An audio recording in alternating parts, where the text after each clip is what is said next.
Morning YouTube, this is Chuck Jennings of CNS Mining and Manufacturing in Arizona. This is my most recent purchase, and I've been asked by quite a few people to do a video on what to look for if you're buying used equipment. This 4-inch was used slightly, so I'm going to go over some of the things you need to look for. And one thing you don't need to look for, you're going to have surface rust on anything metal. It really doesn't affect the way the machine works. Now if it's rusted clear through, obviously that's a problem.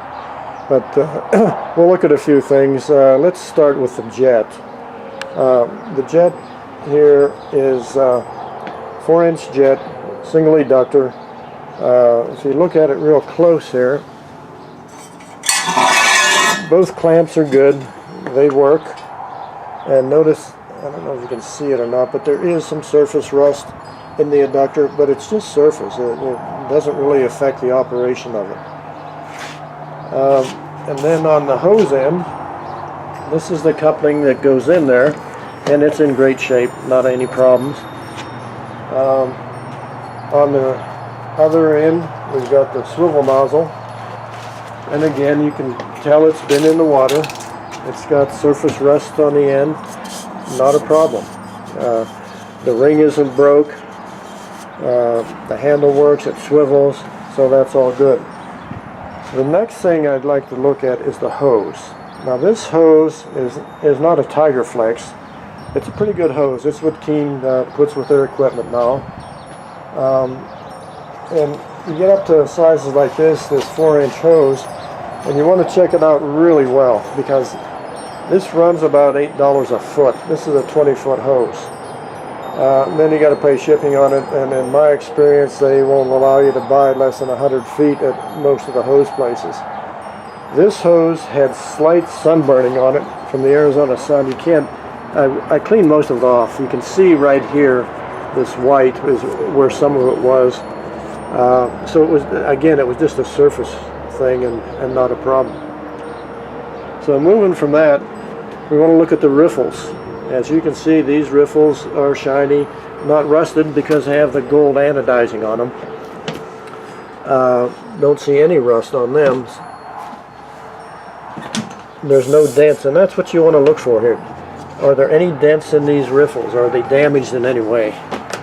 The same with the punch plate. Is it bent? Is it have problems with that? The woven wire now does show a little bit of rust on it, but that's okay. It's again surface rust, and it shows that it's been run, but hasn't been run recently. I don't know if I can even show you the rust. There's a little bit, you can probably see it right there.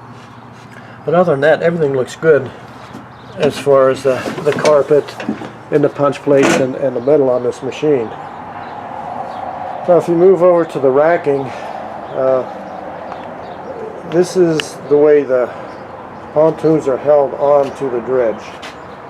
Now when I got this one, what I had was a lot of the clips were missing, and I considered that when I purchased it. These clips are like $5 a piece, and as you can see, each pontoon has two. Has two.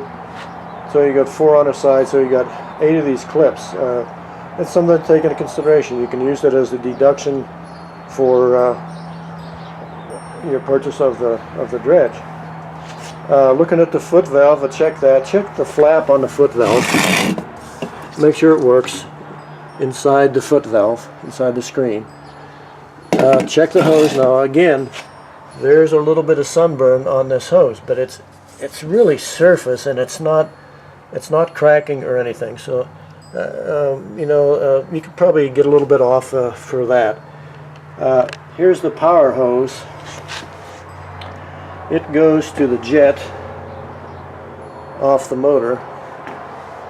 It comes off on the threaded into the pump.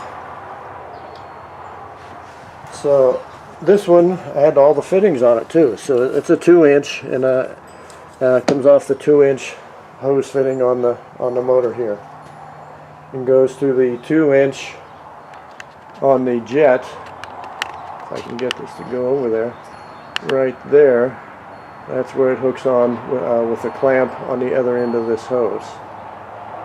Right there. So that all looked good. So, you know, that's things you want to check though. Make sure the fittings are there.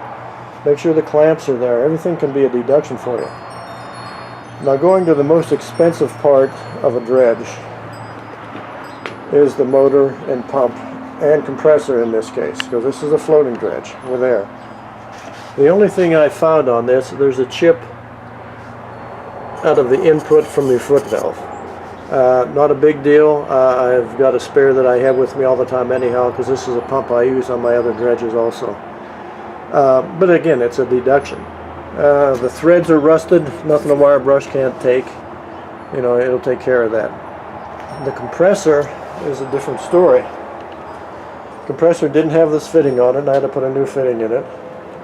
And it didn't have the exhaust snorkel to keep your air out of the exhaust. You don't want to be breathing exhaust while you're underwater.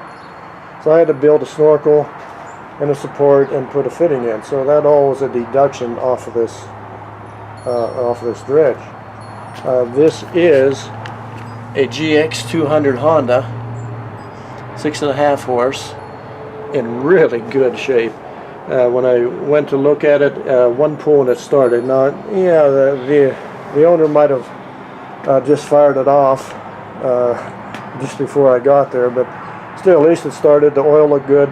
Always check the oil. Other than that, you know, there's nothing there. Now for the flare. If you look at the flare jet here, this goes into the back of your dredge. It flares out your material as it goes up into the box, into your sluice box. Comes into the back here, and the dampener helps spread the material out. The flare's in like brand new shape, but again, notice the brand new clamps on it that I had to put on it, they were missing. Again, that's a deduction. Make sure you look for clamps and bolts and fittings of any kind. Looking at the pontoons now. These pontoons are Marlex. They've been around for quite a few years. Keens used them. They got away from the old yellow and blue pontoons that they used to use. And the flare is Marlex also. They're just barely scraped. If you look on the sides, you can tell that these were sitting in the water. There's watermark here on the side. Again, it doesn't affect anything. As long as it's not cracked or have big gouges in it that could come through in a short time, don't worry about it. It's not a problem. Okay, the last thing that I have here to go over with you is air hose. This came with, I believe it's 220s of breathable air hose. Do not use regular rubber hose. Do not use just a PVC hose. Use breathable air hose. It can make you sick. You can have all kinds of problems. The hose had no fittings in it. Again, I had to put new fittings, and even on the reserve tank, this is the Keen's reserve tank. It's good for a couple breaths if you run out of air, but there was no fittings. The tank itself is in good shape. You know, it's got a couple scrapes on it where it's rubbed up against something while they were loading or unloading. That's not a problem either. So new fittings on the hoses, new fittings on the reserve tank. I also got 2 regulators with this, a spare compressor and engine, spare T80, weight belts. I think we have got 3 weight belts with it also. So this was a really good buy. You know, the guy threw in all kinds. He actually threw in a set of pontoons and racking for a 3-inch floating dredge, which I still have, and I've got my 3-inch floating dredge there. I'm not going to have new pontoons now. So I made a great deal on this, great buy, and I thank the owner. He got what he wanted. He was happy. I was happy. And if you're happy with this video, give it a thumbs up, share, and please subscribe. Thanks for watching.